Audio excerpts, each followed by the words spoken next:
एकदा बायकोने नवऱ्याला प्रश्न विचारला की अंग माझं होतं हळद तुझ्या नावाची लावली, हात माझा होता मेहंदी तुझ्या नावाची लावली, कपाळ माझं होतं कुंकू तुझ्या नावाचं लावलं, पायात माझ्या जोडव्या तुझ्या नावाच्या घातल्या, गळा माझा होता मंगळसूत्र तुझ्या नावाचं घातलं. एवढंच नाही तो कूस माझी, रक्त माझं, दूध माझं, पण मुलं मात्र तुझ्या नावाची.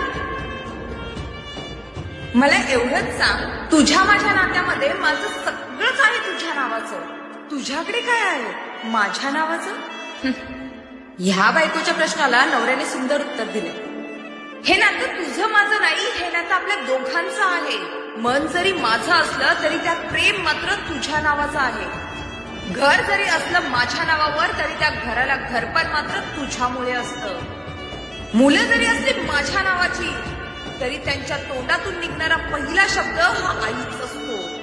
जन्म जरी दिला असेल आईबापाने तरी त्यानंतरून शेवटच्या श्वासापर्यंत जगायचं असतं ते फक्त तुझ्यासाठी.